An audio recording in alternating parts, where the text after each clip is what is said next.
Hello all, welcome back to our channel. எல்லாரும் ஹாப்பியாகவும் ஹெல்த்தியாகவும் இருப்பீங்க அப்படின்னு நம்புகிறேன். நானும் ரொம்பவே நல்லா இருக்கேன். இந்த வீடியோவில் 3 days ரொட்டீன் வந்து நான் ஷேர் பண்ணியிருக்கேன். மார்னிங், மிட் மார்னிங், ஈவினிங் இந்த மாதிரி கம்பைன் பண்ணி நான் ஷேர் பண்ணியிருக்கேன். மார்கழி டே 1 ரொம்ப சூப்பராகவே வந்து ஸ்டார்ட் ஆச்சு. 4 மணிக்கெல்லாம் எழுந்துட்டேன். ஏன்னா பெருமாள் கோவிலுக்கு போகணுன்னு சொல்லிட்டு பிளான் பண்ணியிருந்தோம். அவருக்குமே ஆஃபீஸ் இருந்தது, பாப்பாவுக்கும் ஸ்கூல் இருந்துச்சு. சீக்கிரமாக எழுந்த வேலையை முடித்தோம் அப்படின்னா தான் கோவிலுக்கு போயிட்டு வந்து அவங்க ரெடி ஆகிறதுக்கு டைம் கரெக்டாக இருக்கும். 6 மணிக்கு எழுந்து வரும்போதெல்லாம் பயங்கரமாக குளிர்ற மாதிரி இருந்துச்சு. ஆனால் இன்னைக்கு என்னவோ எனக்கு இந்த 4 மணி 5 மணி அந்த டைம்லலாம் அவ்வளோ குளிர் தெரியல, கொஞ்சம் மேனேஜபிளாக தான் இருந்தது. இந்த மந்த் ஃபுல்லாகவே ரங்கோலி போட்டு அதில் விளக்கேற்றி வைப்பேன். ஒரு 3 years இதை வந்து நான் ஃபாலோ பண்ணுறேன். இதனால் என்ன பெனிஃபிட்னு கேட்டிங்கன்னா, எனக்குமே இது நிஜமாக தெரியாது என்ன பெனிஃபிட் அப்படின்னு சொல்லிட்டு. இது பண்ணுறதுனால எனக்கு பிடிச்சிருக்கு, மனசுக்கு ஒரு மாதிரி நிம்மதியாக இருக்குது அப்படின்றதுனால இதை வந்து நான் ஒரு 3 years ஃபாலோ பண்ணுறேன். ஸோ விளக்கேற்றி வச்சுட்டு சாமியுமே வந்து கும்பிட்டோம். இந்த மாதிரி early மார்னிங் வந்து எழுந்து சாமி கும்பிட்றது ஒரு மாதிரி ரிலாக்ஸாக இருக்குது. 4 மணிக்கு எழுந்த உடனே ஃபஸ்ட்டு கிச்சனில் சின்ன சின்ன வேலையெல்லாம் முடிச்சுட்டு தான் அதுக்கப்புறம் பூஜையவே நான் ஸ்டார்ட் பண்ணேன்.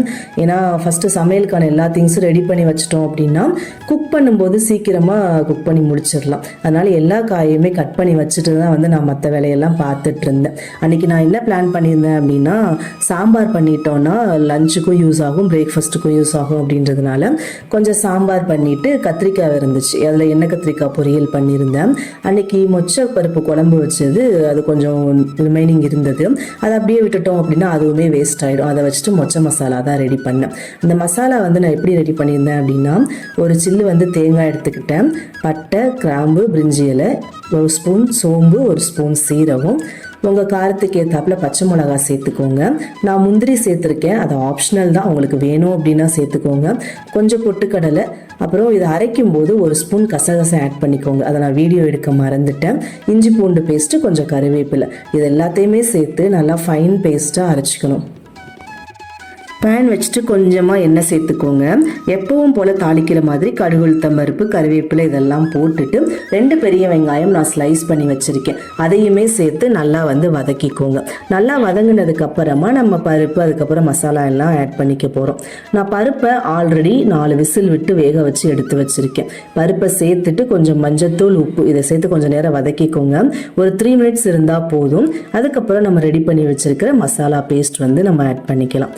இதில் நம்ம முந்திரி பருப்பு, கசகசா இதெல்லாம் போட்டிருக்கிறதுனால ப்ளஸ் வந்து பொட்டுக்கடலையுமே ஆட் பண்ணியிருக்கோம். அதெல்லாம் இருக்கிறதுனால கொஞ்சம் சீக்கிரமாகவே கெட்டிப்படும். அதனால் அடிக்கடி வந்து நீங்கள் கிளறி விட்டுட்டே இருக்கணும்.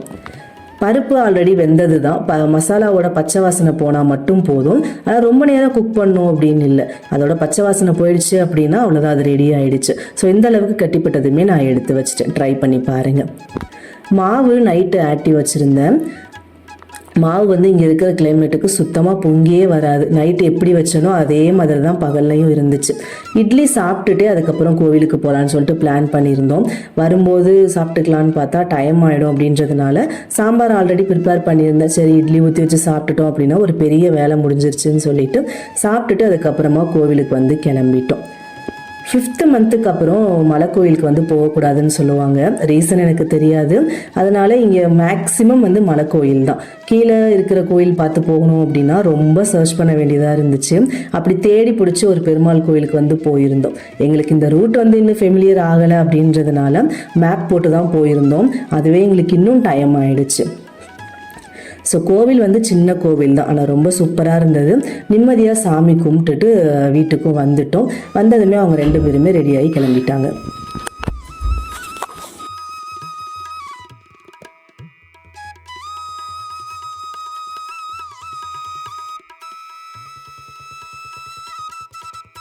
வீடியோ வந்து பார்த்தீங்க அப்படின்னா நெக்ஸ்ட் டே அப்படியே கண்டினியூ ஆகுது.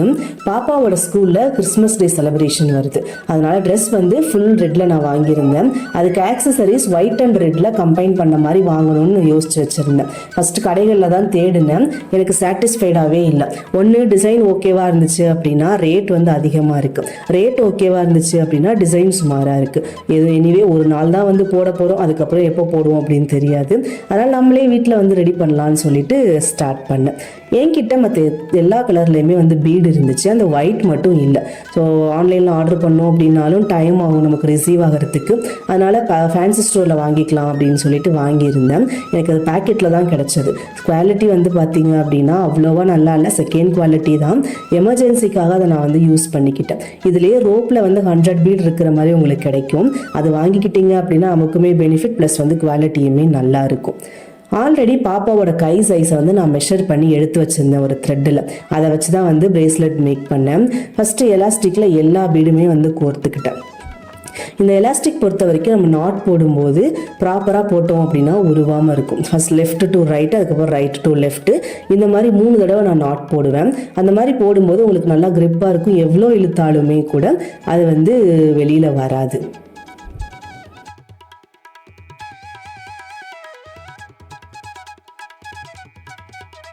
இப்போது இது கூட வந்து ஒரு பட்டர்ஃப்ளை சாம் ரெட் கலரில் வச்சுருந்தேன், அதை ஆட் பண்ண போகிறேன். இதை ஒரு ரிங் யூஸ் பண்ணி, ஜம்ப் ரிங்னு சொல்லுவாங்க, அந்த ரிங்கை யூஸ் பண்ணி நான் அந்த சாமுமே ஆட் பண்ணிட்டேன். ரீத் பண்ணுறதுக்கு ஒரு 20 ருபீஸில் பிளாக் கலரில் ஒரு பிளைன் ரீத் வந்து வாங்கியிருந்தேன். ஃபேன்சி ஸ்டோரில் தான் வாங்கியிருந்தேன். ஃபேப்ரிக் கம் யூஸ் பண்ணி தான் இதை வந்து நான் பண்ண போகிறேன். ஃபஸ்ட்டு த்ரெட்டை வந்து ஃபுல்லாக நான் சுற்றிக்க போகிறேன் ரீத்தில். நான் வந்து என்ன யோசித்தேன் அப்படின்னா, ஒயிட் கலர் த்ரெட் கிடச்சதுன்னா அதில் பண்ணலாம் அப்படின்னு யோசித்தேன். பட் எனக்கு எதுக்குமே பெருசாக டைம் இல்லை, வெளியில் போகவும் முடியல. அதனால் அதுக்குள்ளே ரிலேட் ஆகிற மாதிரி கோல்டன் கலர் இந்த மாதிரி ட்ரை பண்ணலாம் அப்படின்னு சொல்லிட்டு கோல்டன் கலர் த்ரெட்டை வச்சு ஃபுல்லாக சுற்றி முடிச்சிட்டேன். குந்தன் ஸ்டோனுமே வந்து ஒயிட் கலரில் தேடினேன், ரெட் கலரில் தேடினேன். ரெண்டுமே எனக்கு பக்கத்தில் எதுவுமே கிடைக்கல. என்கிட்ட இருந்த ஒரு ரோஸ் கோல்டு குந்தன் ஸ்டோனை வச்சு நான் அதை வந்து ஃபினிஷ் பண்ணேன். இந்த குட்டி ரோஸ் வந்து பார்த்தீங்க அப்படின்னா ஒரு கிளிப்பில் இருந்தது, அதை வந்து எடுத்து இது கூட வந்து அட்டாச் பண்ணிட்டேன். ஸோ ஃபைனலாக இன்விசிபிள் செயினுமே வந்து பண்ணியிருந்தேன். இது எல்லாமே எப்படி இருக்குது அப்படின்னு மறக்காமல் கமெண்டில் சொல்லுங்கள். இந்த வீடியோ பார்த்தீங்க அப்படின்னா next day evening routine. So அன்றைக்கி வந்து எனக்கு ரொம்ப வெயிட் பண்ண ஒரு ஆர்டர் வந்து ரிசீவ் ஆச்சு இண்டஸ் வேலியிலேருந்து. இது ஆல்ரெடி நான் ஷார்ட்ஸில் ஷேர் பண்ணியிருக்கேன். நார்மலாகவே நம்ம முருங்கைக்கீரை எடுத்துக்கிட்டோம் அப்படின்னா ரொம்பவே நல்லது.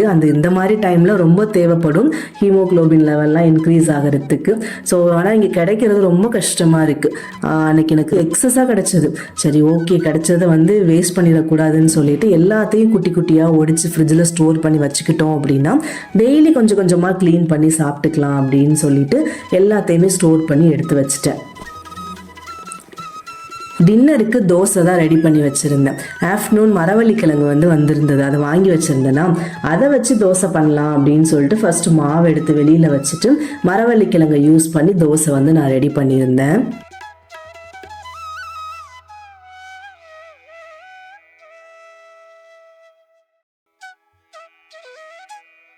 ஃபஸ்ட்டு கிழங்கை வந்து நல்லா வாஷ் பண்ணிவிட்டு தோலையெல்லாம் நல்லா சீவி எடுத்துடணும். இதில் வந்து கட் பண்ணுறது தான் கொஞ்சம் கஷ்டமாக இருக்கும் பச்சையாக கட் பண்ணும்போது. மற்றபடி பண்ணுறது எல்லாமே ரொம்ப ஈஸி தான். ஸோ ஃபஸ்ட்டு தோலையெல்லாம் சீவி வச்சுட்டு குட்டி குட்டியாக வந்து கட் பண்ணேன். ஏன்னா நம்ம மிக்சியில் போட்டு அரைக்க போகிறோம் அப்படின்றதுனால ரொம்ப பெருசாக கட் பண்ணோம் அப்படின்னா ஒழுங்காக அரைப்பட்டு வராது. அதனால் குட்டி குட்டியாக கட் பண்ணி தண்ணியில் போட்டு எடுத்து வச்சுக்கோங்க. நான் வீடியோவில் காமிக்கிற மாதிரி இந்த குட்டி குட்டியாக கட் பண்ணி வச்சுக்கோங்க. இதுவே எனக்கு வந்து கொஞ்சம் சரியாக அரைப்படலை, இதுக்கும் குட்டியாக கட் பண்ணால் கூட நல்லது தான். இப்போது ஒரு ஜாரில் வந்து உங்கள் காரத்துக்கு எவ்வளோ காஞ்ச மிளகா தேவையோ அந்த அளவுக்கு சேர்த்துக்கோங்க. கொஞ்சம் கறிவேப்பிலை, கொஞ்சம் கொத்தமல்லி, ஒரு ஸ்பூன் அளவுக்கு சோம்பு, இதை சேர்த்து ஃபஸ்ட்டு பல்ஸில் விட்டு அரைச்சி எடுத்துக்கணும். அப்போ தான் வத்தல் வந்து நல்லா அரைப்பட்டு வரும். அதுக்கப்புறம் நம்ம கட் பண்ணி வச்சுருக்கிற கிழங்கை சேர்த்துட்டு ஃபைன் பேஸ்ட்டாக அரைச்சி எடுத்துக்கோங்க. இந்த அளவுக்கு அரைச்சி எடுத்துட்டு நம்ம ஆல்ரெடி இட்லி மாவு எடுத்து வச்சுருந்தோம் இல்லையா, அது கூட சேர்த்து மிக்ஸ் பண்ண போகிறோம். மாவு அளவு வந்து கம்மியாக இருக்கணும், நம்ம போடுற இந்த பேஸ்ட் வந்து அதிகமாக இருக்கணும். ஸோ சேர்த்துட்டு ஃபைன் சாப் பண்ண வெங்காயம், இந்த அளவுக்கு சாப் பண்ணணும் அப்படின்னா அவசியம் இல்லை. இது பாப்பாவுக்காக நான் இந்த மாதிரி பண்ணியிருக்கேன். ஏன்னா வாயில் தட்டுப்பட்டுருச்சு அப்படின்னா சாப்பிட மாட்டாங்க அப்படின்றதுனால ரொம்ப ஃபைனாக வந்து நான் பண்ணியிருக்கேன். கொஞ்சம் கொத்தமல்லி, ஒரு ஸ்பூன் சீரகம், கொஞ்சமாக உப்பு மட்டும் சேர்த்து நல்லா மிக்ஸ் பண்ணி தோசை மாவு மாதிரி கரைச்சி எடுத்து வச்சுக்கோங்க. ஸோ மாவு ரெடி பண்ணி வச்சுட்டு சைட் பை சைடாக தக்காளி சட்னியுமே ரெடி பண்ணி எடுத்து வச்சுட்டேன். இதுக்கு தேங்காய் சட்னியுமே நல்லா இருக்கும். ஆனால் அன்னைக்கு வந்து பாப்பா ரெட் சட்னி தான் வேணுன்றதுனால தக்காளி சட்னி வந்து ரெடி பண்ணேன். கல்லை ஹீட் பண்ணிவிட்டு கொஞ்சமாக வெங்காயம் வச்சு எண்ணெயை ஸ்ப்ரெட் பண்ணி விட்டுருங்க.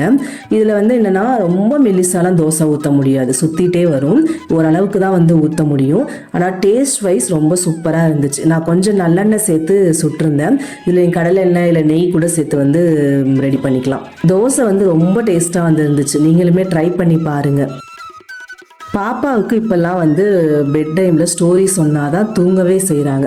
எனக்கு தெரிஞ்ச ஒரு 1-2 ஸ்டோரிஸ் வந்து நான் சொல்லிட்டு இருந்தேன். ஆனால் அது எனக்கே ஒரு மாதிரி போரிங்காக இருந்துச்சு, சொன்னதே சொல்கிறோமே அப்படின்ட்டு. இது வந்து ஒரு 1 மந்த்துக்கு முன்னாடி இந்த புக்கை வந்து நான் ஆர்டர் பண்ணியிருந்தேன். பஞ்சதந்திரா ஸ்டோரிஸும் ப்ளஸ் வந்து பெட் டைம் ஸ்டோரிஸும் சொல்லிட்டு 2 புக்கு வந்து ஆர்டர் பண்ணியிருந்தேன். இது 2 புக்குமே வந்து பார்த்திங்க அப்படின்னா அட்ராக்டிவாக இருக்கும் பசங்க பார்க்கும்போது, அண்ட் நம்ம ரீட் பண்ணுறதுக்குமே இன்ட்ரெஸ்டிங்காக இருக்கும். இந்த மாதிரி ஸ்டோரி சொல்லி தூங்கி வைக்கிறது ரொம்பவே சூப்பரான ஒரு விஷயம். உங்கள் குழந்தைகிட்ட இந்த ஹேபிட் இருந்துச்சு அப்படின்னா அதை கண்டினியூ பண்ணுங்கள் விடாமல். இந்த செகண்ட் புக்கில் இருக்கிற ஒரு சின்ன ட்ராபேக் என்ன அப்படின்னா ஃபாண்ட் சைஸ் எல்லாமே ரொம்ப கம்மியாக இருக்கும். ஸோ இதோட நான் இந்த வீடியோவை முடிச்சுக்கிறேன். உங்களுக்கு இந்த வீடியோ யூஸ்ஃபுல்லாகவும் இருக்கும், இன்ட்ரெஸ்டிங்காக இருந்திருக்கும் அப்படின்னு நம்புகிறேன். நெக்ஸ்ட் ஒரு சூப்பரான வீடியோவில் உங்களை வந்து மீட் பண்ணுறேன். பை.